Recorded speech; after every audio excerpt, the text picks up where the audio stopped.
Mercredi, dans cette édition du journal sur FM Télévision, mesdames et messieurs, bonsoir. Les délégués des groupes armés de l'Ituri et du Nord Kivu ont regagné la table des discussions mardi à Nairobi au Kenya en perspective de la pacification de la partie est du pays.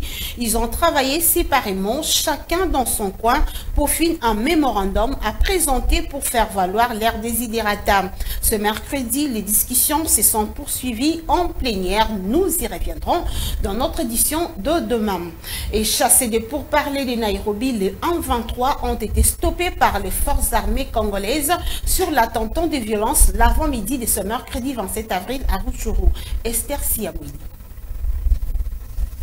Tous les matins, les assaillants ont tenté d'attaquer une position de forces armées congolaises située dans le groupement des Djomba en territoire des Rutshuru au Nord Kivu. Le porte-parole du secteur opérationnel Sokola 2, le lieutenant-colonel Guillaume Djike Kaiko qui fait les points, rapporte que les forces armées républicaines ont riposté farouchement avant de repousser cette attaque lancée par le M23. Et Guillaume Djike a par ailleurs invité la population de ces coins de la province du Nord Kivu au calme, d'autant plus que les forces armées congolaises poursuivent les opérations contre ces groupements de rebelles, tout en rassurant que l'armée loyaliste se défendra jusqu'au bout chaque fois qu'il y aura une tentative d'attaque. Depuis que le M23 ont été chassés de pourparlers de Nairobi pour violation de la trêve de cessez-le-feu, ils veulent se faire entendre par la violence.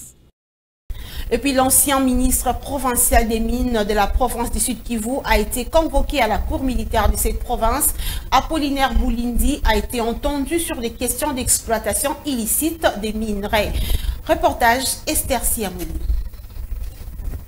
Récemment révoqué par le gouverneur de province du Sud Kivu Théo Ngwabidje, le mandat de comparution qui lui a été adressé mardi 26 avril laisse croire que l'ex-ministre des Mines est reproché d'incitation des militaires et exploitation illicite des minéraux dans les aires protégées. À en croire l'officier du ministère public près la cour militaire du Sud Kivu, le colonel magistrat Makonga Boulouga qui a signé ses mandats de comparution rendus publics mardi, l'ancien ministre est invité pour être entendu sur le fait infractionnel lui reproché et s'il ne se présente pas, il sera contraint de le faire. Rappelons qu'après avoir échappé à une motion de défiance le vendredi dernier à l'Assemblée provinciale pour exploitation illicite des minéraux, Apollinaire Boulindi, le chef provincial des mines, a été révoqué par le gouverneur de sa province pour des propos mensongers et désobligeants tenus à son égard.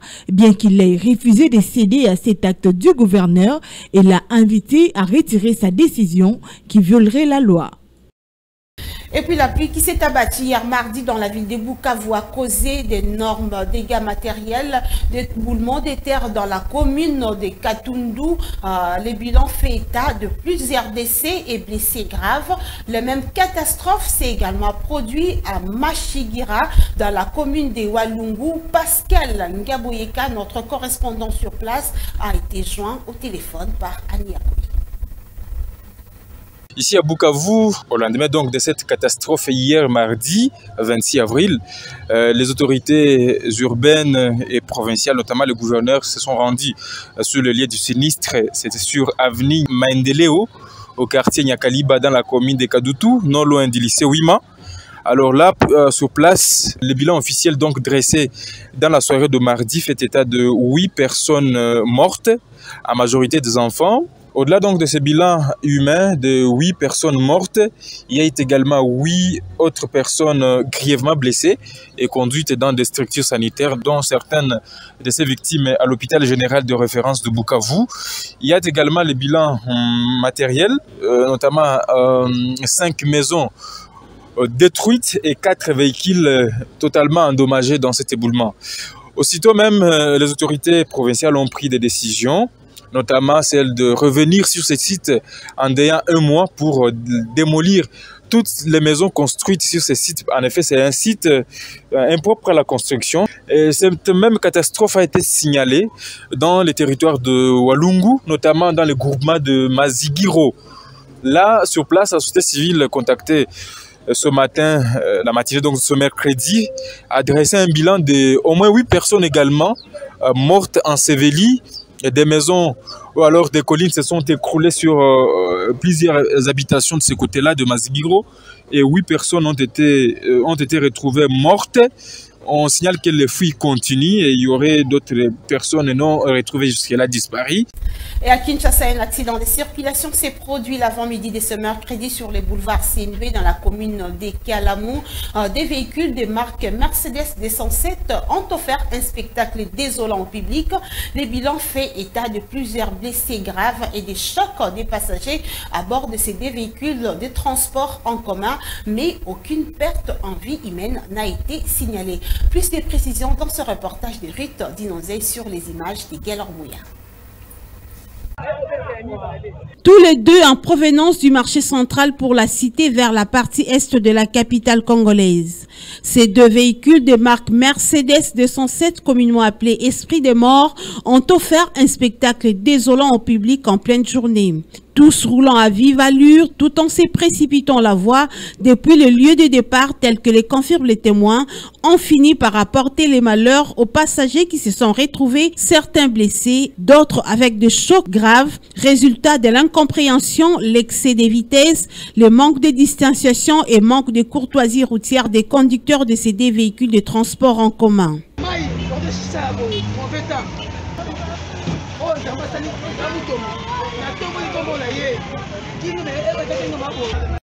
Cet élève revenant de l'école ayant subi un grand choc n'a pas pu contenir ses larmes.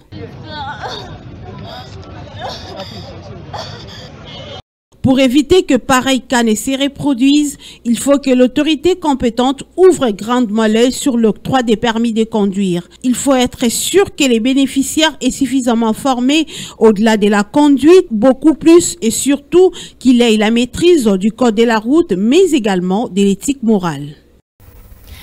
Rendons-nous à présent à la Chambre basse du Parlement pour parler de l'élection du premier vice-président de l'Assemblée nationale qui a vécu ce mercredi 27 avril. André Mbata, seul candidat de l'UDPS à ce poste, a été élu à l'unanimité pour succéder à Jean-Marc Kabound à Kabound. Le président de la commission PAJ de l'Assemblée nationale aura la responsabilité d'être en relation avec la commission et groupe parlementaire. Nous y reviendrons dans notre édition de demain. Débat sur la loi électorale. Le groupe des 13 parlementaires co-auteurs de la proposition de loi sous examen a obtenu de la plénière de ce mardi un délai de 72 heures pour répondre aux préoccupations des députés nationaux. La plénière à laquelle ont pris part à la surprise générale quelques députés de l'opposition contre le mot d'ordre de leur famille politique. Les explications, c'est avec Patrick Ngou. Parmi ces députés, principalement du FCC pro-Kabila, l'on note Josué Mumfula qui a dit vouloir participer à cette plénière en républicain et pour honorer la mémoire du feu Henri Thomas Lokondo qui était à la tête du G13. Pour lui, il est inadmissible de signer en cachette la liste de présence et refuser ensuite de participer au débat. Depuis quelques heures, cet élu de la ville de Goma au Nord Kivu se plaint d'être simplement retiré du groupe WhatsApp du FCC en raison de sa participation à la dite plénière au cours de laquelle il a fait ses propositions, notamment la suppression du seuil électoral, la publication des résultats bureau de vote par bureau de vote, mais aussi la possibilité pour le chef de l'État de muter les gouverneurs après leur élection aux assemblées provinciales. Au cours de cette plénière, plusieurs autres questions ont été soulevées, notamment la possibilité de réserver le poste de président de la République aux seuls nés de père et de mère congolais, mais aussi laisser intacte la disposition portant sur la suppléance. D'innombrables préoccupations des députés nationaux envoyés en direction du G13 pourront trouver leur réponse au cours de la plénière de vendredi prochain. Et à l'issue de cette plénière, Christophe Mosso, président de la Chambre basse du Parlement, a félicité les députés nationaux de l'Union sacrée qui, selon lui, ont dit ce que l'opposition aurait dit. Le président de cette Chambre est au micro de Patrick Ngou. Honorables députés, chers collègues, nous venons d'épuiser la liste de tous les orateurs inscrits pour prendre la parole. Au total, 90 intervenants ont pris la parole. Au cours de ce débat, général durant 3 jours. Chers collègues, merci beaucoup pour la participation active et nombreuse à ces 3 séances de débat général. Vous avez démontré à l'opinion que l'Union sacrée est capable de traiter les problèmes du pays rien que dans le souci de sauvegarder l'intérêt général. Vous l'avez fait, vous l'avez démontré. Vous avez été critique. Vous avez dit des choses que l'opposition aurait dû dire. Vous avez tout dit.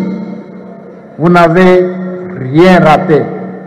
Félicitations pour ce courage et ce sens de responsabilité. Parlons société à présent et puis rendons-nous dans la commune de Kimbantseke, précisément au quartier CPK situé non loin de la route Ndjoko où la population est confrontée à diverses difficultés, d'une part les manques de route et de l'autre pénurie d'eau et d'électricité. Reportage. Nous sommes au quartier CBK dans la commune de Kimbantseke, un quartier populaire situé dans les parages de la route Ndjoko. Ici, la population fait face à un calvaire hors pair. D'une part, le manque de routes pour se déplacer et d'autre part, le manque d'électricité associé à la pénurie d'eau. Les habitants de ce coin de Kinshasa, contraints de se contenter à l'eau des forages, éprouvent également de sérieuses difficultés liées à la rareté des moyens de transport suite à l'état de la route dégradé par une érosion grandissante. Surpris par la caméra de FM Télévision, les habitants de ce coin n'ont pas émis de réserves pour relater leurs désidérata.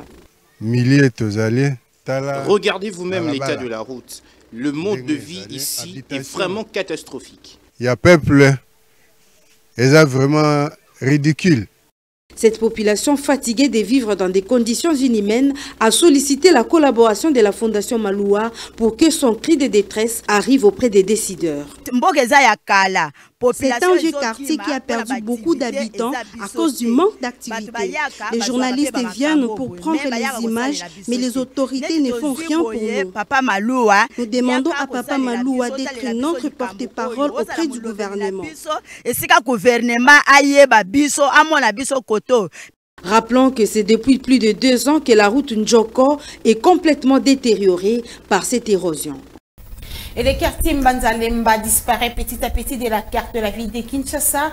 Des têtes d'érosion ravagent ces coins de la capitale. Les occupants de maisons situées dans ces quartiers de la commune de Lemba attirent l'attention de l'autorité compétente. Monica Makaba. Les habitants du quartier Mbanzalemba connaissent d'énormes difficultés d'eau et d'électricité. Les populations de ce coin parcourent de longues distances pour s'approprier en eau potable, comme elles l'ont expliqué. Même s'il faut plutôt trouver une autre alternative, soit recourir aux eaux de forage, il faut toujours un parcours de combattant. L'eau est trop difficile. Sans forage, on serait déjà mort. Et pour que la population de ces quartiers puisse avoir l'eau, il faut qu'ils puissent un peu traverser là, donc monter quelque part. Donc les gens vous souffrent, ils vous transportent des bidons sur la tête. Et vous constaterez qu'en plein du XXe siècle, ce n'est plus normal. Ce n'est pas seulement le problème d'eau qui terrasse cette population. Ici, pas même moyen d'avoir l'électricité dans des maisons à temps plein. Le courant est difficile. Nos congélateurs ne sont devenus que des échantillons. Aussi l'électricité qui n'est pas stable. Jusque-là, aujourd'hui par exemple, c'est notre journée de courant. Mais nous n'avons pas l'électricité. Alors que nous sommes étudiants, on a vraiment des besoins, qu'on peut travailler, des mémoires, des TFC et quoi, mais il n'y a pas l'électricité. En somme, ce quartier connaît d'énormes problèmes, autres ceux évoqués. La femme lance un cri d'alarme aux autorités pour leur venir en aide. Et en sport, la fumée blanche est tombée hier dans l'après-midi après une décision rendue publique par l'AFECOFA qui a nommé Otis Ngoma comme nouveau sélectionneur des léopards locaux de la République démocratique du Congo avec comme objectif la qualification à la prochaine édition CHAN 2023. À ce sujet, la rédaction de FM Télévision vous propose ici. Vas-y, top, debout, allez, va chercher. Il était pressenti favori À ce poste, le technicien congolais Otis Ngoma Kondi est officiellement nommé sélectionneur national des léopards locaux de la RDC pour la Fédération congolaise de football association. C'est ce qui ressort de la décision de la FECOFA rendue publique hier mardi 26 avril 2022. Pour ce qui est de son parcours, retenez qu'Otis Ngoma a une longue expérience dans le football congolais et continental. Né le 22 décembre 1962 à Kinshasa, Otis Ngoma Kondi est un technicien congolais ultra avéré qui a un niveau certifié incontestable et acceptable pour diriger la sélection des Léopards A' vers le prochain CHAN Algérie 2023. Licencié niveau A de la Fédération française de football IFA, Otis Ngoma se vit révélé dans le milieu sportif congolais. Diplômé de la CAF A de la Fédération congolaise de football association, Otis Ngoma va donc diriger les Léopards Event dont il va perdre la commande en 2016 dans le souci de respecter son contrat avec les Daring Club Motema Pembe qui lui permet d'avoir des grands résultats. Et très récemment, Otis Ngoma a été le patron du staff du FC Renaissance du Congo. La même décision explique qu'Otis Ngoma sera assisté par Pamphimi Ayoka Zembe, Bertemakou Kisamba et Guy Boukassa. Quant au poste de préparateur physique et entraîneur des gardiens, nous avons Léo Makanzou et Paulin Tokala. Rappelons que ce nouveau staff aura cette lourde mission de qualifier de nouveau cette sélection congolaise à la prochaine édition du CHAN qui se disputera en Algérie en 2023. Et voilà, mesdames et messieurs, c'est par cette note sportive que nous bouclons complètement cette édition du journal sur FM Télévision. Merci de nous avoir suivis et ne ratez pas notre rubrique La Découverte juste après ce journal.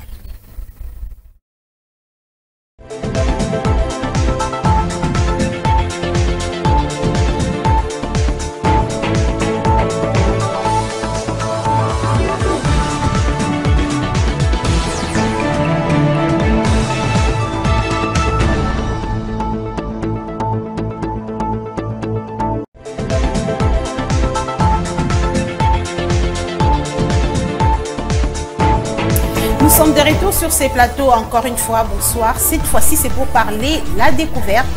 Et c'est avec Ruth Dinonzey que je vais déjà recevoir. Ruth, bonsoir. Bonsoir, Fifi. Ruth Dinonzey, notre rubrique la découverte. Aujourd'hui, c'est quoi le mot du jour?